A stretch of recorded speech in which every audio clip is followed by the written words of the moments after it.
Alors, bonjour et bienvenue à notre deuxième semaine de formation sur le fondement de la vie chrétienne. Prions. Seigneur, nous t'invitons à nous assister, à nous parler, à nous communiquer ta pensée. Au nom de Jésus. Amen. Alors, bonjour, bonsoir encore, une fois encore, soyez les bienvenus. Et si tu es là pour la deuxième fois à cette formation, je suis certain que tu as appris quelque chose de capital la semaine passée. Alors, nous étions en train de voir la nécessité d'avoir un fondement solide dans le Seigneur. Et la semaine passée, nous avions vu que la solidité d'un bâtiment dépend de la solidité de son fondement. Et pour qu'un fondement soit solide, il faut qu'il soit profond, qu'il soit grand et qu'il soit très enraciné dans le sol. De la même manière, la solidité de notre vie chrétienne dépend du type de fondement que nous posons. Et nous avions vu que beaucoup de gens, en venant à l'église, leur vie chrétienne s'est posée soit sur le mariage, sur la guérison, sur le travail, ou parce qu'ils sont en train de fuir un sorcier ou une sorcière, ou encore sur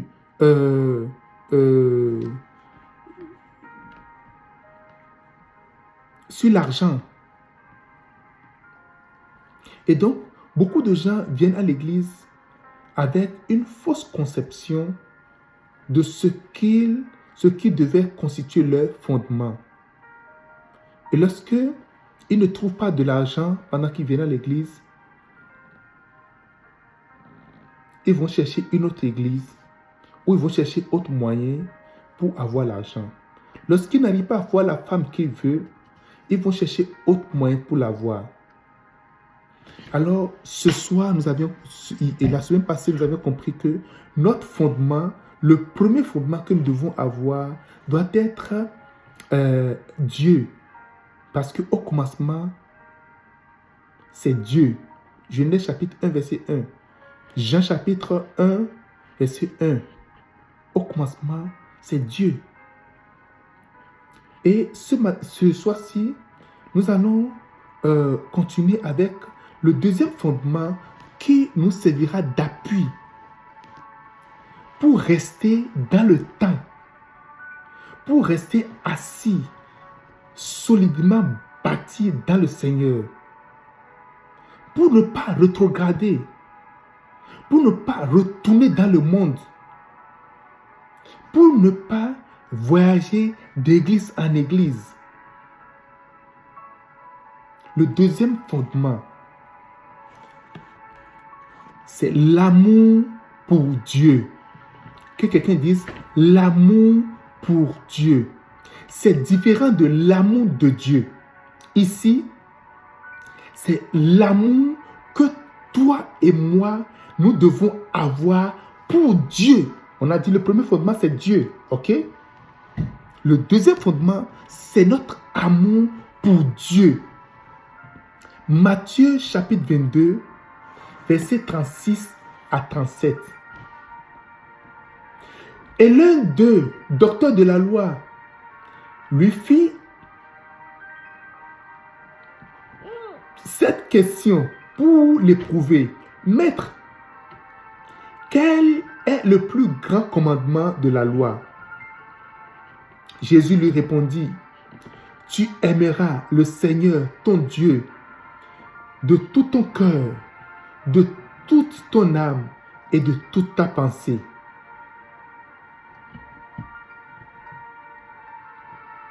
Alléluia.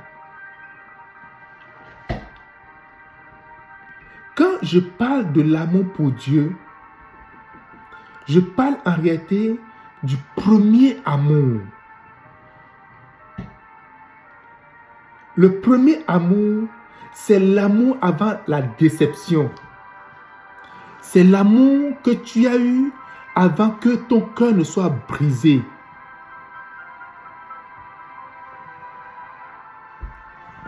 L'amour pour Dieu dont je parle, c'est ce premier amour. Il y a des jeunes filles, lorsqu'elles sont très naïves, ou des jeunes gars, lorsqu'ils sont très naïfs, premièrement, commencent par aimer. Et l'amour dit, l'amour est aveugle. On aime de fond de cœur, jusqu'à ce que le jeune garçon ou la jeune fille te trahisse. Tu as le cœur brisé, tu as pleuré, pleuré, pleuré, pleuré. Et après, tu ne veux plus aimer personne. Non, je ne parle pas de ça. Je parle de l'amour authentique, de l'amour, du premier amour. Et l'amour pour Dieu est comparable à l'amour d'un animal.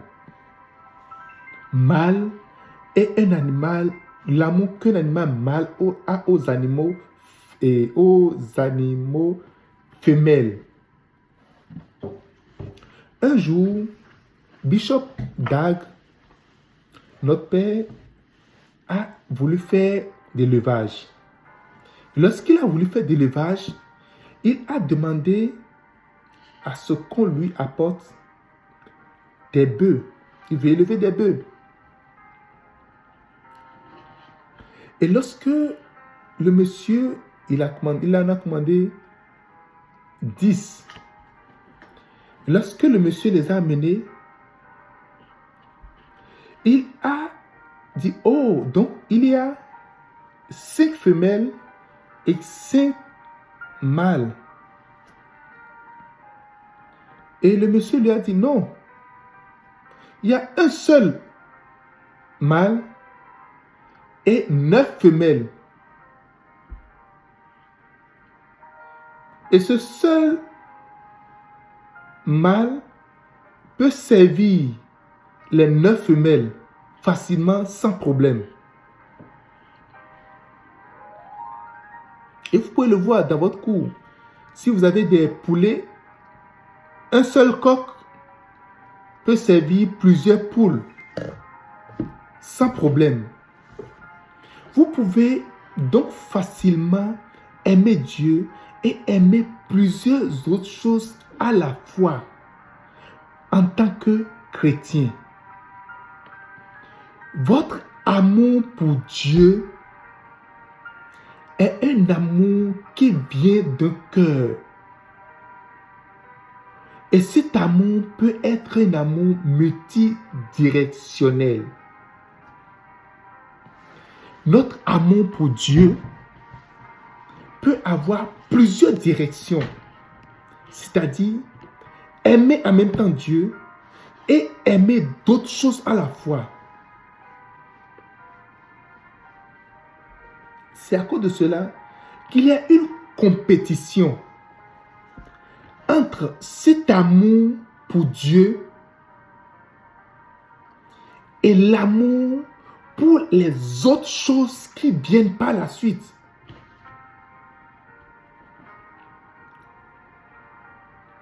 Alléluia. Lorsque nous sommes des chrétiens, beaucoup de choses veulent que nous les aimions au même moment que nous aimons Dieu. Et ces choses combattent, rentrent en compétition avec l'amour que nous possédons pour notre Dieu.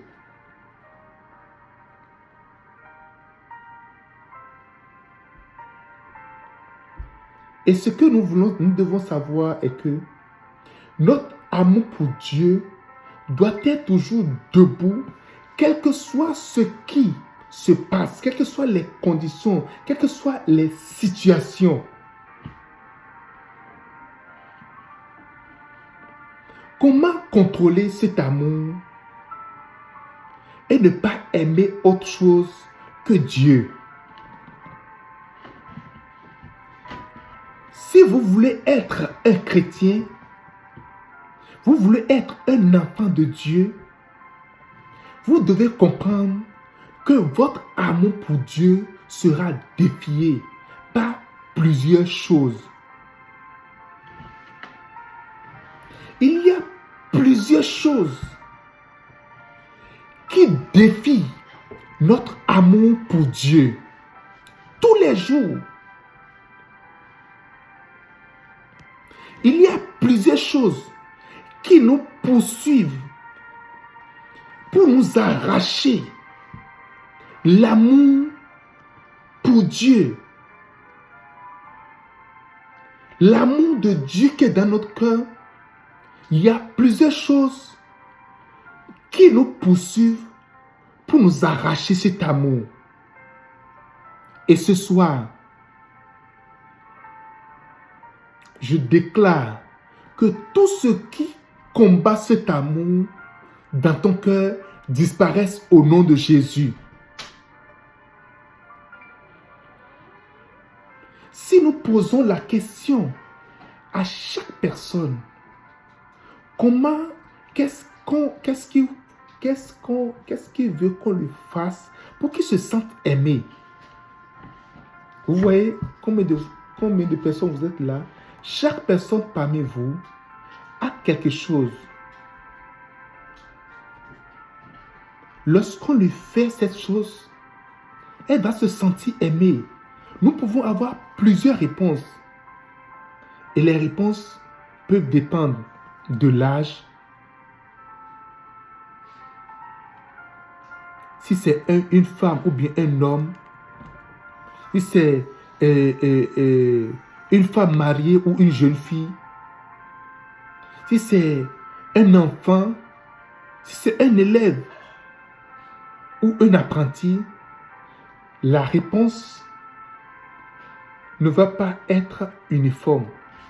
Il est arrivé de poser cette question dans mon église. Et j'ai laissé la parole à chacun. Que veux-tu qu'on fasse pour toi pour que tu te sentes aimé? Qu'est-ce que tu veux? Qu'est-ce qu'on peut te faire pour que tu te sentes aimé? Il y a quelqu'un qui a dit, oh, si on m'achète une belle voiture, je vais me sentir aimé.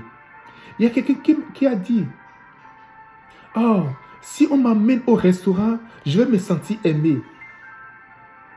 Il y a quelqu'un qui a dit, oh, juste m'appeler de temps en temps, je vais me sentir aimé. Il y a quelqu'un qui a dit, et chacun a dit de différentes choses. Et si je vous pose la question là, ou vous vous posez la question, qu'est-ce que tu veux que je te fasse pour que tu te sentes aimé? La réponse va dépendre de qui t'a posé la question, de quand on t'a posé la question. Parce qu'on peut te poser la question aujourd'hui, tu peux avoir une réponse. La même question quand on te la pose 10 ans plus tard, ça peut être autre réponse.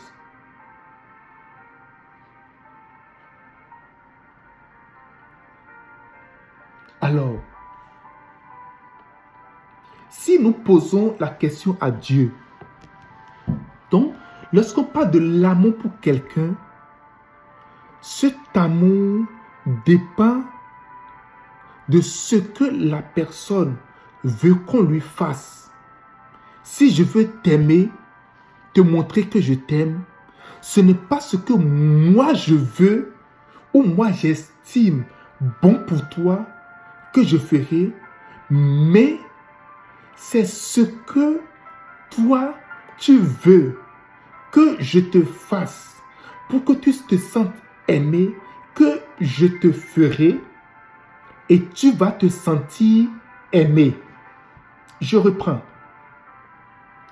La chose que je dois faire à quelqu'un pour qu'elle se sente aimée dépendra de la personne, de ce que la personne aimerait que je lui fasse. Il m'arrive de voyager, et pour mes voyages, j'appelle les gens, je dis, qu'est-ce que tu veux que je t'achète?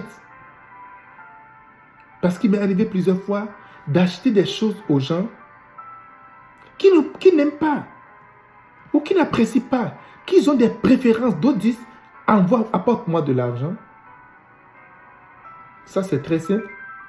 Je ne me bats plus. Mais il m'arrive de passer de boutique en boutique.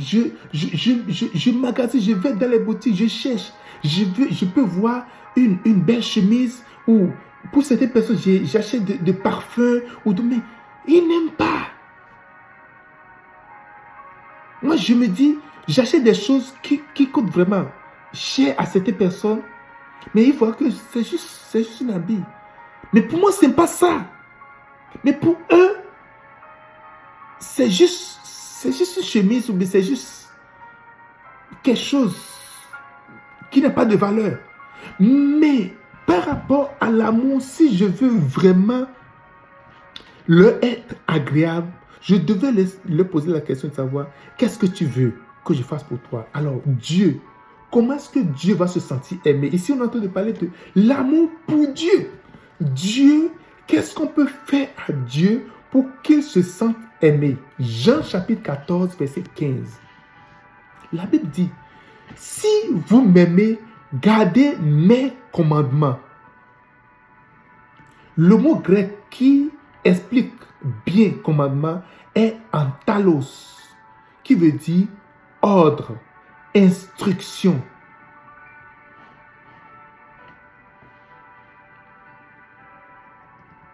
Antalos veut dire ordre ou encore instruction.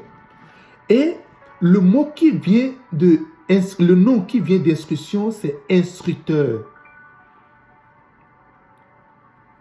Et il y a une grande différence entre professeur, entre maître et instructeur. Il y a une grande différence entre enseignant et instructeur. Même si les deux visent à communiquer le savoir, l'instructeur donne des recettes incontournables. Par exemple, pour être pilote de l'air, apprendre à conduire l'avion, on n'a pas des professeurs, mais on parle ici des instructeurs qui donnent des instructions. Ça veut dire quoi? Ce qu'ils te disent de faire, tu fais ça ou rien d'autre. Autrement dit, tu serais en danger.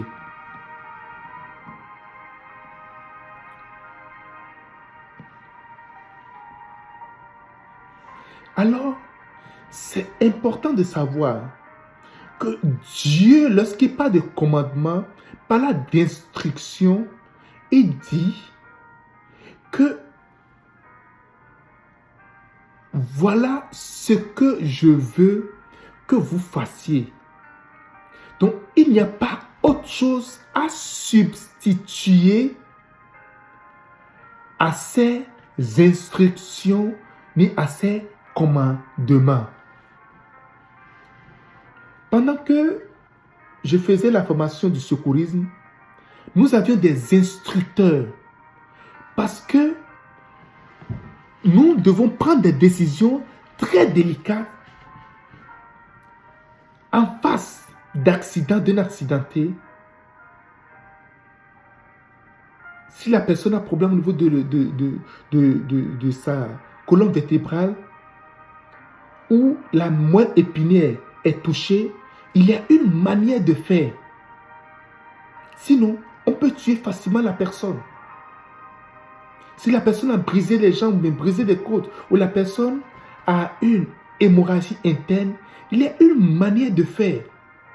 Donc, nous, en ce moment, nous recevons des instructions qu'il faut absolument faire.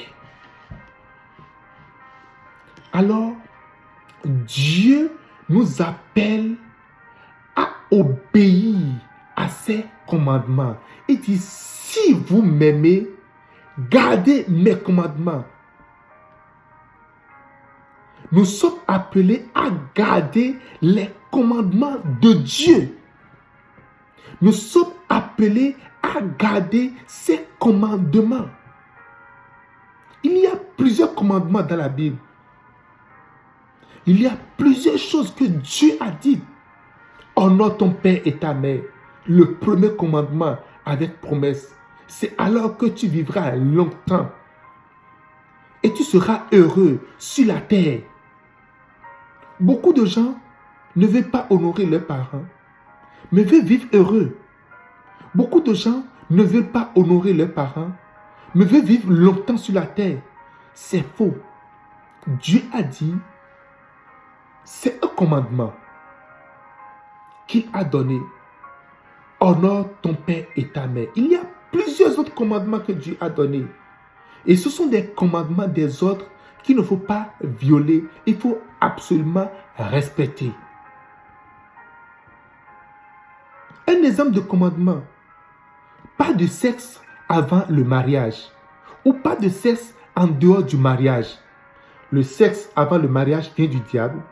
Le sexe en dehors du mariage vient du diable. Et tu dis, non, on est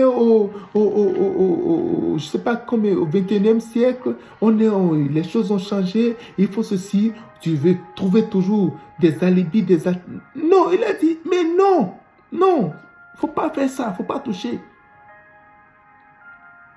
Il y a plusieurs commandements que Dieu a donnés. Lorsque vous aimez Dieu, vous êtes obligé de garder ses commandements. Lorsque nous voulons montrer à Dieu que nous l'aimons, lorsque nous avons l'amour de Dieu en nous, ce n'est pas ce que nous voulons faire. Nous voulons choisir, nous désirons faire que nous faisons pour dire, voilà, nous aimons Dieu. Ce n'est pas en jeûnant 100 jours par année que tu vas montrer que tu aimes Dieu. Ce n'est pas en venant à l'église 24 heures sur 24, dormir à l'église, qui va montrer ton amour pour Dieu. Si vous m'aimez, gardez mes commandements. C'est pourquoi David pouvait dire, qui veut cacher, qui veut chérir, qui veut garder ses paroles dans son cœur, afin de ne pas pécher contre lui. Il veut chérir sa parole. Il préfère garder sa parole en lui, dans son cœur. Si nous aimons le Seigneur, comment est-ce que tu gardes le commandement de Dieu? Comment est-ce que tu gardes ces commandements? Est-ce que tu les gardes ou tu les mets de côté?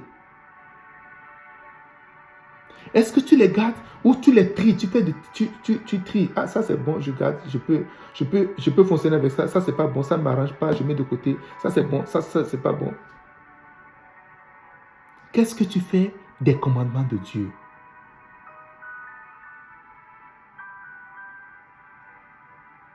Qu'est-ce que tu fais des commandements de Dieu? Ce soir, je vais te poser la question. Est-ce que tu aimes Dieu? Est-ce que tu aimes Dieu? Est-ce que tu veux aimer Dieu du fond de ton cœur? Est-ce que tu veux aimer ton Seigneur de tout ton cœur, de tout ton esprit, de toute ton âme, de toute ta force? Ton amour pour Dieu est déterminé au travers de la manière dont tu gardes ses commandements. Ce soir, nous allons prier. Seigneur Jésus, je veux que tu pries avec moi. Répète après moi. Seigneur Jésus, j'ai compris que ton amour n'est pas dans mon cœur. J'ai compris que je me suis éloigné de toi parce que je fais ce que je veux de ta parole. Seigneur, pardonne-moi. Apprends-moi à garder tes commandements. Apprends-moi à garder ta parole dans mon cœur. Apprends-moi à les garder, à la chérir jusqu'à la fin de mes jours. Merci Seigneur. Enracine en moi ton amour, l'amour pour toi. Au nom de Jésus. Amen. Alors n'oublie pas que la chose la plus importante qui doit se situer dans notre fondement, c'est notre amour pour Dieu. Et que l'amour pour Dieu grandisse dans ton cœur pour toujours. Que tu aimes le Seigneur comme cela se doit. De toute ta force, de toute ton âme et de tout ton esprit. Que Dieu te bénisse. Amen. À la semaine prochaine.